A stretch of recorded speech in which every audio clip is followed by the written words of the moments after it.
Hey. Oh.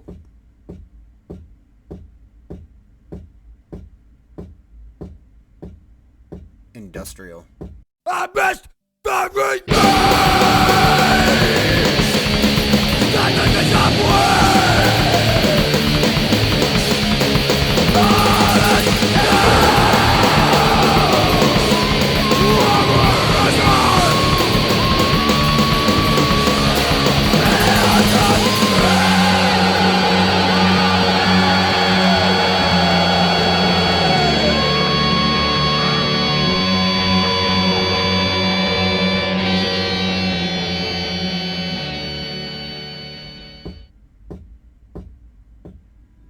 Alright, there we go.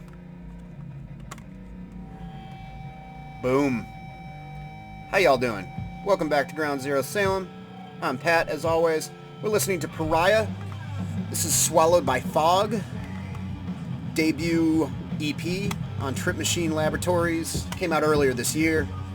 Great, heavily influenced by Celtic Frost, like a lot, but I wouldn't say worship necessarily.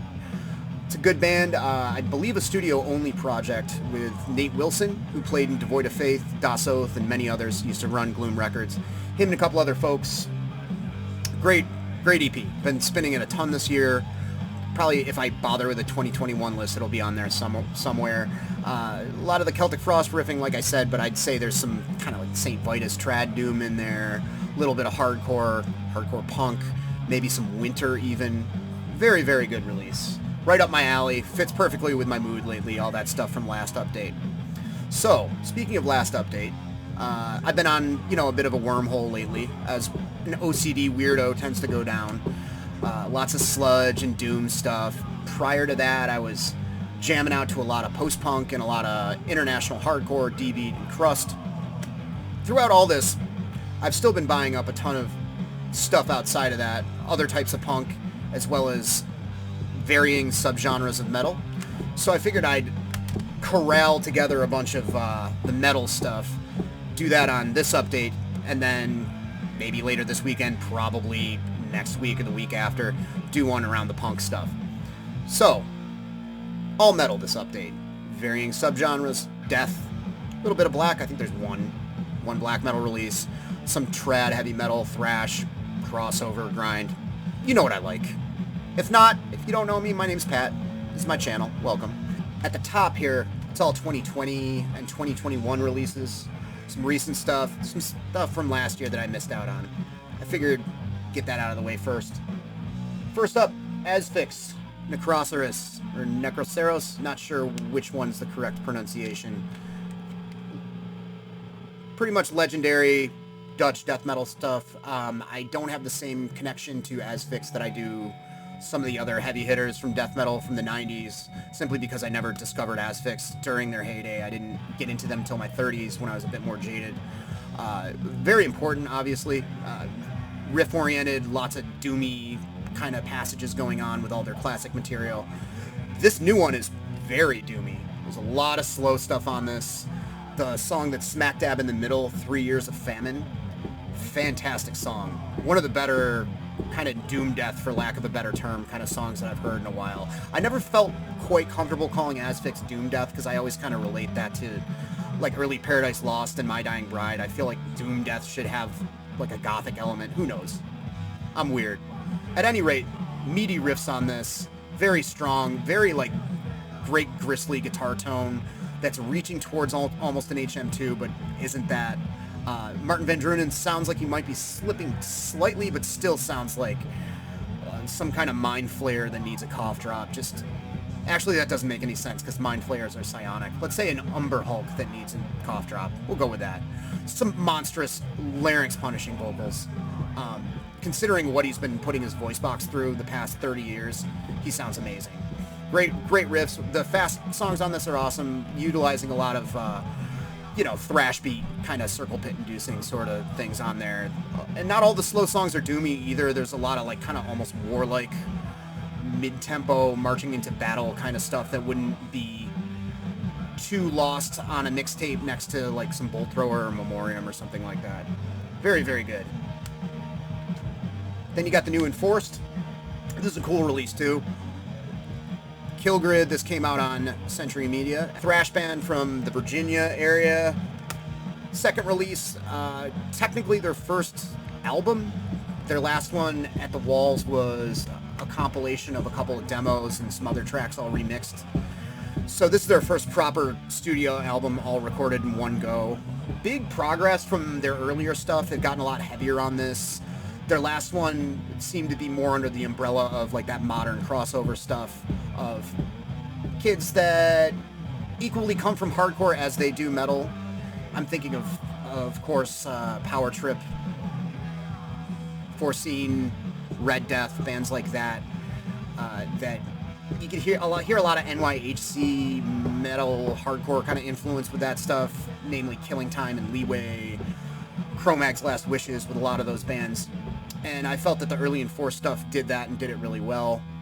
Of course, there's other types of thrash influencing all that stuff, Bay Area stuff, Sepultura, etc. On Killgrid, Enforced gets a lot more brutal with it. I can definitely kind of taste a lot more like Exhorder and Sepultura, Beneath the Remains, and Arise. There's also a ton of like Rain and Blood Slayer, like the more melodic, like little pull-offs, the little creepy melodies that Slayer does so well. Lots of bands rip those off. Enforced does it really, really well. Great punishing thrash. I won't even say crossover, like almost brutal thrash, breaching that late 80s, early 90s Roadrunner, Sadist, Exhorder thing where it's like getting towards death metal, which is one of my favorite sweet spots for music. The vocals are kind of fall between Max Cavalera and maybe a more hardcore vocalist like Vogel or Dwid or something. Excellent. Then you got Tribulation. This is a cool record. Not exactly totally my thing, but it's been kind of infectious to me. I've been spinning it a lot. It's super catchy. I missed out on a lot of this stuff, a lot of the hype involving this band in the late 2000s. I know that they were originally like an OSDM, a Swedish death metal, traditional death metal revival band, along with Repugnant and Miasmal and all that. And then they got a little bit more weird, kind of weird, so to speak. Weird in the sense that they did something different. A lot of cries of sellouts on message boards about them then. I never really cared. I never really investigated them just because I was listening to a million other things. I remember people talking about their change in sound and Morbus Kron's change in sound in the same breath. This is great. It's not my favorite thing that I've heard this year, but it's very, very catchy. It's kind of vampiric, almost gothy, like pop-oriented, catchy death metal. And there's nothing wrong with that.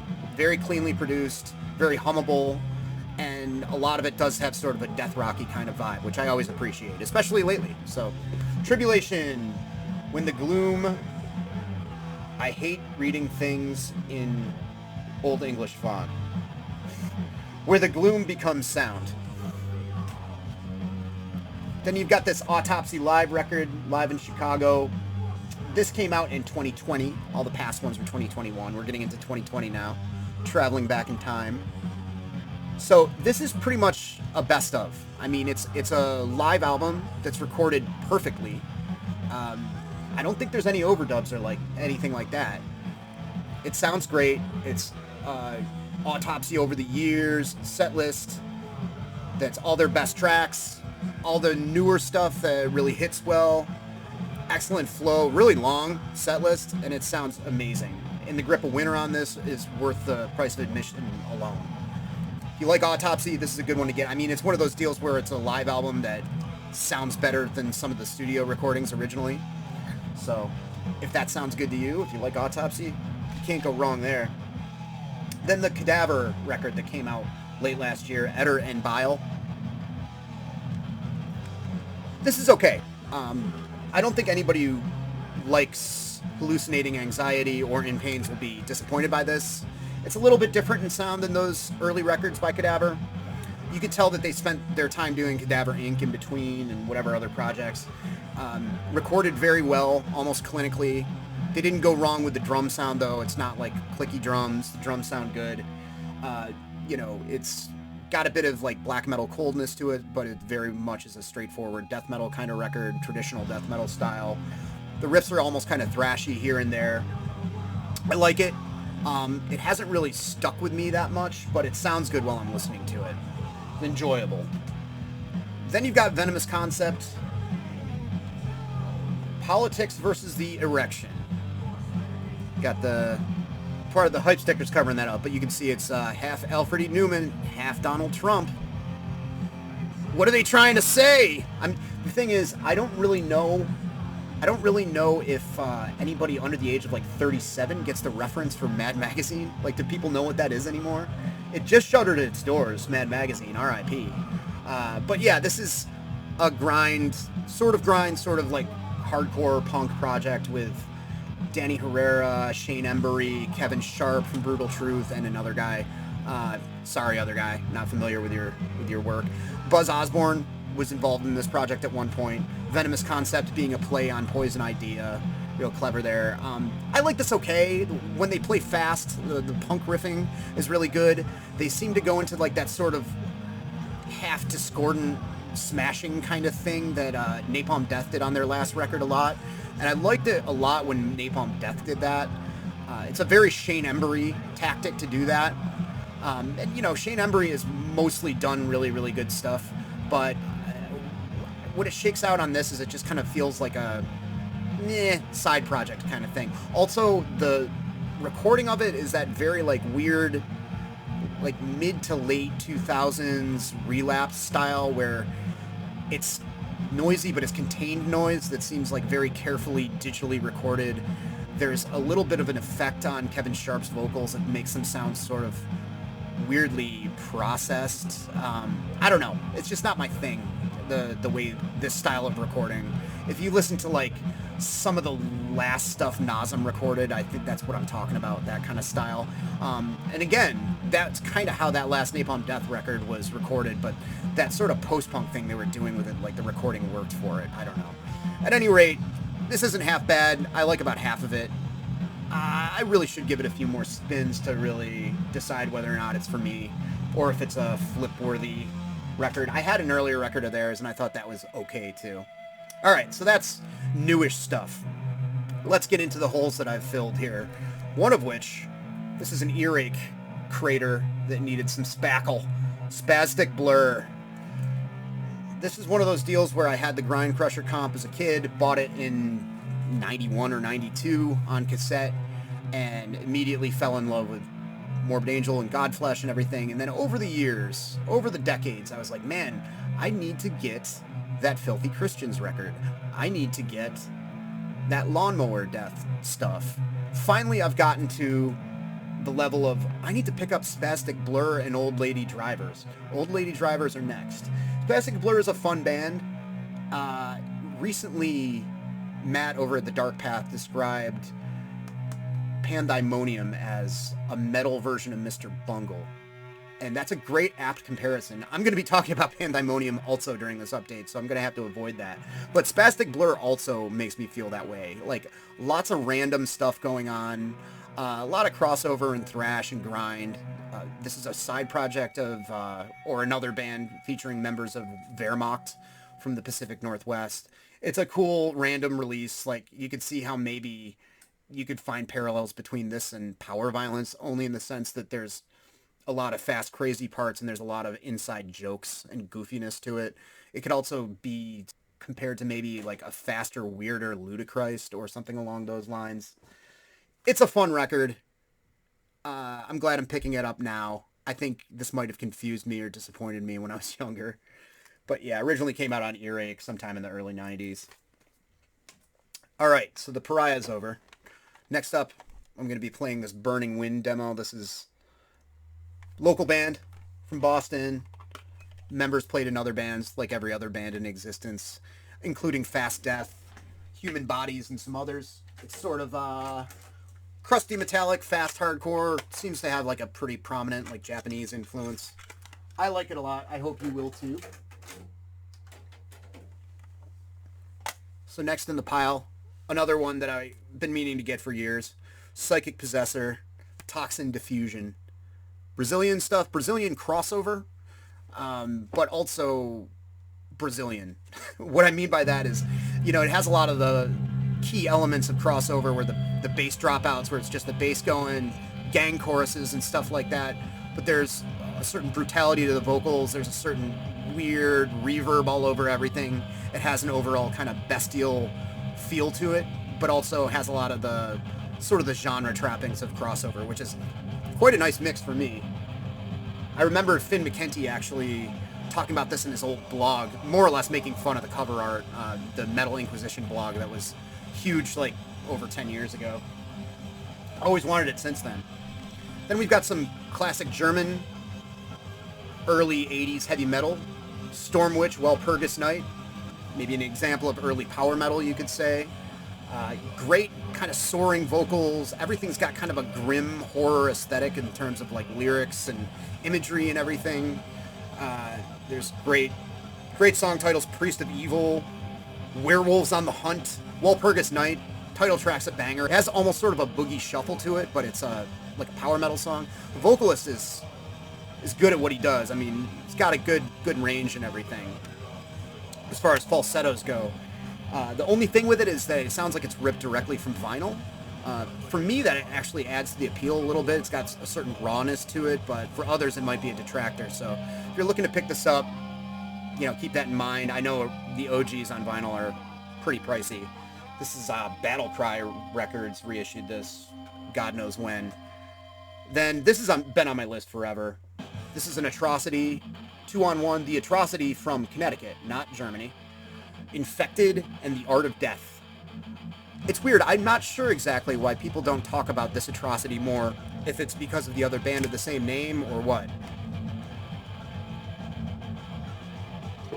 High resemblance to Repulsion and early Slaughter. Raw, primal, punkish, late 80s style death metal on this, death grind. One thing that might be a detractor is the drummer isn't quite up to Dave Graves standards. It's a little loose, he gets a little off time here and there, but it's really snotty, gross, like death crossover kind of stuff like the aforementioned. And it's really good. Then, this has been talked about a bunch recently with friends, so I thought I'd pick it up since I loved Hail Horror Hail back in the day when it came out. I haven't really listened to Sigh since then. Scorn Defeat. Japanese black metal, first album, reissued on Peaceville recently. It's got a bonus track with some demo stuff and your what have yous. I enjoy it. It's got a nice kind of like minimalist, buzzy guitar tone that I appreciate. The riffs on it, nice and spooky, kind of mid-tempo stuff. It seems like it would be right at home next to like Master's Hammer or something like that, with like spooky, kind of not well produced, simplistic early black metal. I do really like the song The Knell a lot because it's got some keyboard in the beginning, and when this band kicks it into faster gear, I like it quite a bit more. This band playing fast sounds pretty rad. I need to pick up Hail Horror Hail again. I loved that record when it came out, and they only got weirder and more interesting from there. I like their use of keyboards, though, for sure.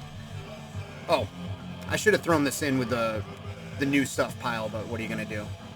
I already hit record, and I've redone this enough. The new Cirith Ungol, Forever Black, came out in 2020. This sounds like Cirith Ungol circa 2020. It's cleaned up a lot, a bit more streamlined. The vocalist has reined in his wild vocal style, captured the essence of it that makes it so unique, but also isn't going overboard, going crazy with it, kind of more in line. It's got great epic qualities, just like all their classics like Frost and Fire do. Yeah, it's a super good kind of dark metal record, just like what they're known for, their classic material. Then we've got Atrophy. This is Chemical Dependency. This is the Atrophy demo with some live bonus tracks thrown on. Thrash metal band from the Southwest. Great American thrash. I remember seeing their albums kicking around. I'm trying to remember the name of the one that my friend had. There's the one with the little kid with the skull mask, and then there's the one with the jester, and I can't remember the names of either of them. That's why I have text that I can put on the screen. I was kind of underwhelmed by those records when I heard them. Probably why I can't remember the names of them right now. This demo, though, is some excellent fucking thrash. It's classic, just technical enough, not basic or, really crossover-y. It's straightforward thrash metal, pretty face-ripping, Not overproduced. It's a demo, produced really well for a demo, however. They used to tour with Sacred Reich a lot, these guys, apparently. They're from the same area. New Mexico, Arizona, one of those places. Good stuff. That was a short demo. Good God.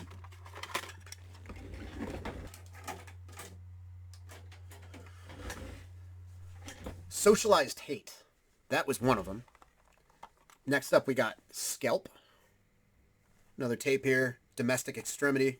Can't remember off the top of my head where these folks are from, but I'll leave a link so you can check for yourself. This reminded me kind of newer hardcore bands that are involving sort of a metal influence a little bit differently than has been traditional. I'm thinking of like Candy and Gulch and stuff like that. Kind of grindy hardcore, but not in the traditional sense, you know, a little bit different.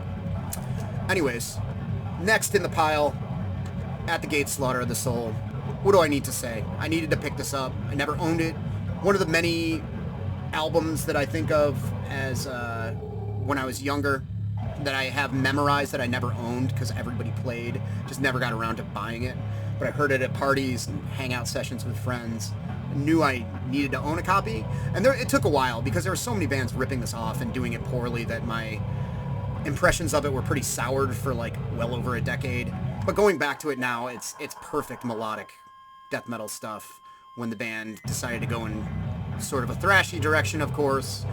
All these amazing melodies, solos, killer vocals, the whole package. Created an entirely new sound, for better or for worse. And then I got the Red in the Sky Is Ours. I had this on tape, but I wanted the CD. Kind of interesting seeing how their sound is bookended by these two varying approaches to death metal. I love how gloomy this is. I don't mind the guitar sound or the production at all. I feel like it adds to it. A lot of people complain about it. I think it's awesome. I love the strings. I love Tampa's vocals on this. Like, he just sounds like he's fucking losing it. It's great. Red in the Sky Is Ours on Peaceville, of course. Next up, Graf Spee's Reincarnation. I talked about this recently as I got this in that tape trade with Mario. I wanted to get a CD version of this, the cleanest version of it that I could, just because I compared the dub of it, which everything else that he taped for me sounded great, so I think it was just the version of the cassette that went around, which was like a discography. It sounded really blown out and crazy, like the bass was like super turned up and throbbing. And I found some versions of it online which sounded a little bit better, so I figured I'd get a CD copy of this. Uruguay band, super early for their country scene, possibly the first extreme metal band from that country, I'm thinking. And this is like nothing else. There's many moments during the CD where I'm just like, huh, that's an interesting choice.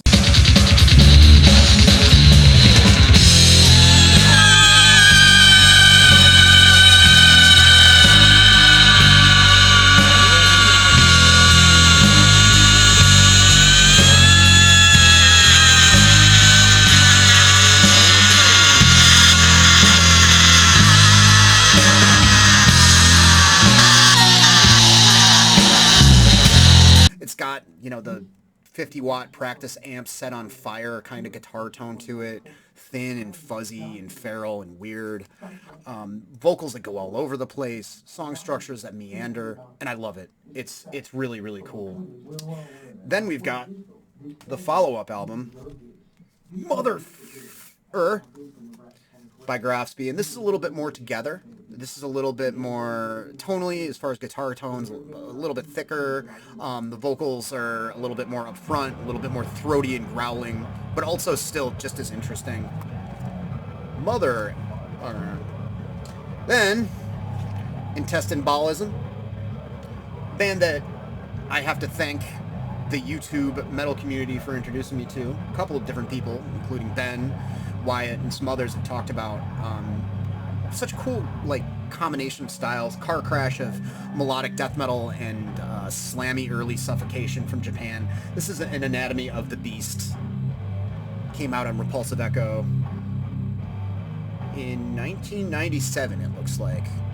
But yeah, cool stuff. I have a demo of theirs that sounds impeccable. It's a rare instance of like, cool, it's a demo with live tracks.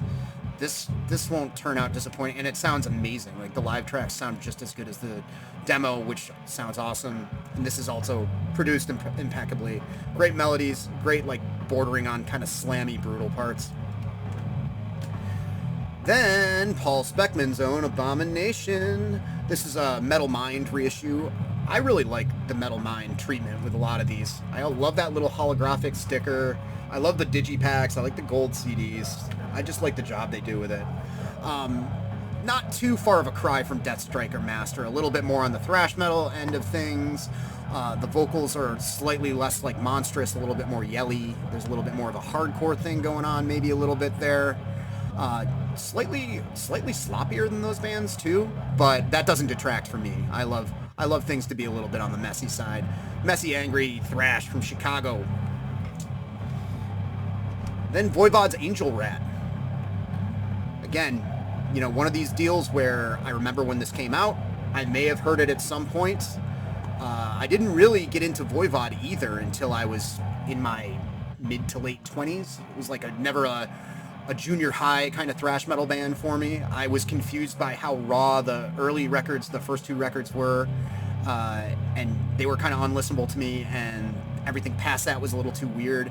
I had to mature a little bit before I could get into Voivod at all.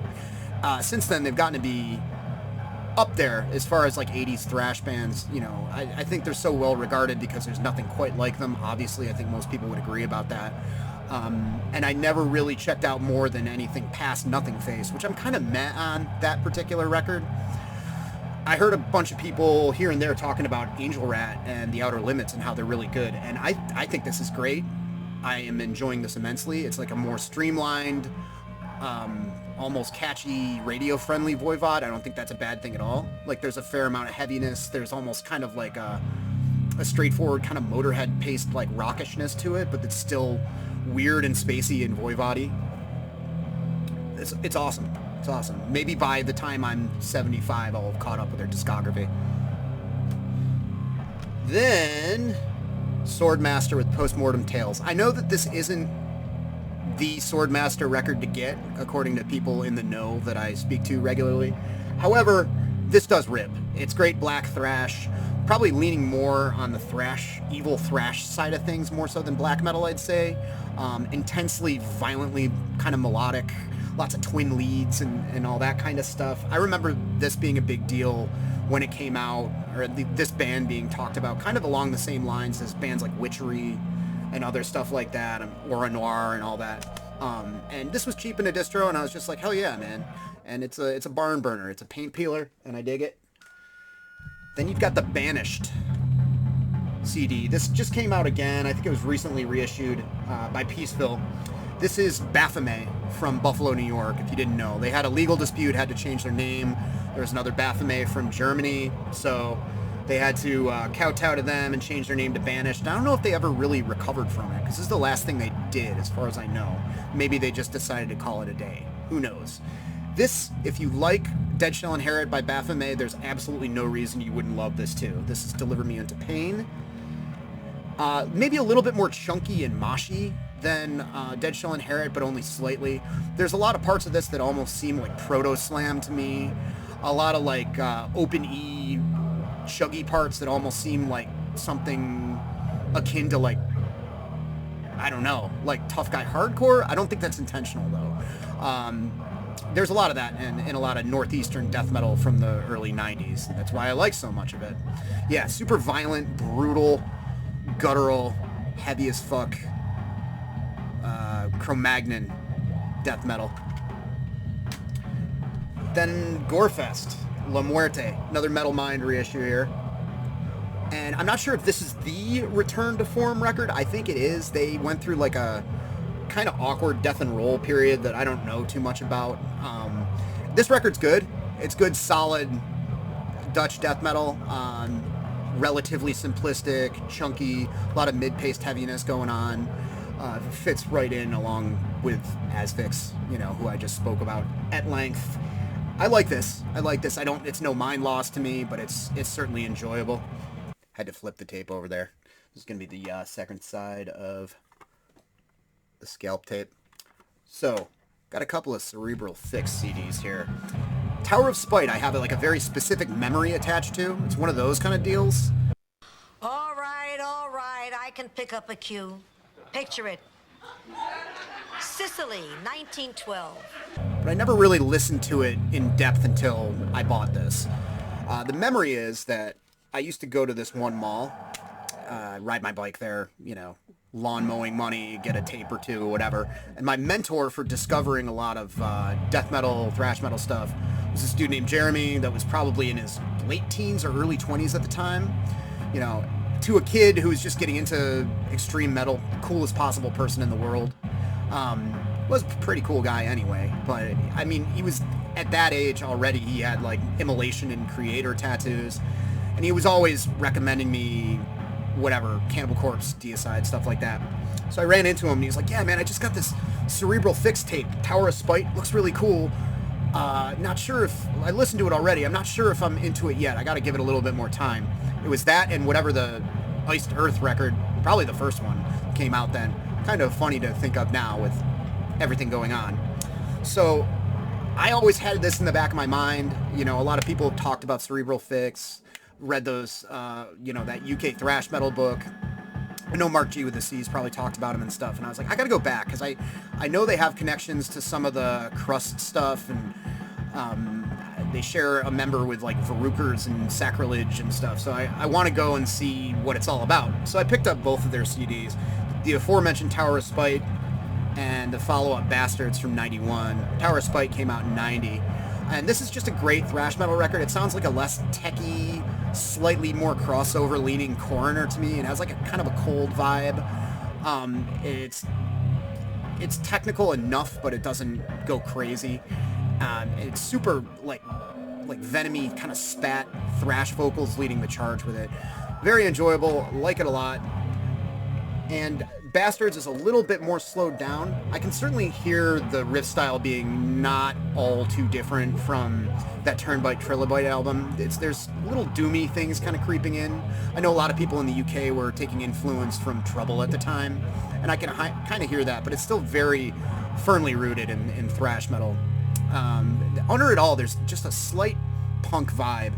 And on one of these, they do a Damned cover and a GBH cover, showing off their roots, which are both pretty good. Then we've got that Dawn of Dreams I mentioned, Pan.thy.monium. I have Chaos and Confusion, which is a wild ride. I have that LP. It's almost like a weird free jazz, like in a way, like if death metal was free jazz, if they were the same thing somehow, that's what that would be. This is a little less unhinged than that record's, the first one that they did. You know, this being an Edge of Sanity side project, Dan Sueno. It's cool. I feel like they're kind of trying to be weird, but I'm not mad at that. The first song is like over 20 minutes long and feels like 4 or 5 little songs. I like the fact that despite all the odd like instrumental experimentation going on, that there's still like completely monstrous death metal vocals all over everything.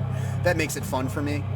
It's a cool record, definitely going for a progressive death metal thing at the time when a lot of people weren't exploring those territories, so certainly groundbreaking for its time, to be sure. Then we've got Détente, or is it Détente? Well, the apostrophe's over the E. Détente. Recognize no authority. Bay Area thrash, unfortunately not talked about a lot. I may have heard the name years ago, but I really haven't started hearing about this group who existed in the mid-'80s until a couple of years ago, to be honest. And it is really, really good thrash metal. Kind of maintains that thrash metal that hasn't completely let go of Motorhead influence or new wave British heavy metal influence. Kind of between what's considered speed metal now and thrash metal, if you want to get really splitting hairs, you know, subgenre dork about it. But it's very pissed. It's got like a very interesting like punk undertone, like a lot of like sort of socio-political lyrics during a time where they weren't really common yet in thrash. The vocalist Dawn Crosby sounds completely venomous. Sadly, she passed away only a decade after this came out, but this is a ripping thrash record. There's even like a early like proto blast beat on one of the songs halfway through, which I don't think many people had explored yet. You know, this is 85 or 86 this came out. Really, really cool. I'm digging this a lot. And then finally the Relapse reissue of Razor's Armed and Dangerous, their debut EP. It's a good one. There's stuff that they did later that I like a lot more. Shotgun Justice, Violent Restitution. You know, they got to be a complete monster of a thrash metal band. This is a cool beginning, almost more towards the speed metal direction as well. Interesting, the Sheepdog's vocals on this, just his intonation and nasaliness, it almost sounds like he's from Venice. Like he kind of sounds a little bit like the Beowulf guy or Mike Muir a little bit on this. You know, it's interesting how that is I'm sure a total coincidence, you know. Also included is some demo stuff on the end here. The Armed and Dangerous pre-production demo, which actually, not to be the demo sounds better guy, but I like the way that stuff sounds better. So, that is the end of the metal stack. Can't wait to file these finally. I hope everyone has a good weekend. As usual, like and subscribe, comment if you enjoy what you see. I'm all over social media. I'm not on it a lot, but if you go into your Twitters and your Instagrams and type in Ground Zero Salem, you'll find me if you want to find me. Alright, till next time, be coming at you with some punk in a few days. Or weeks.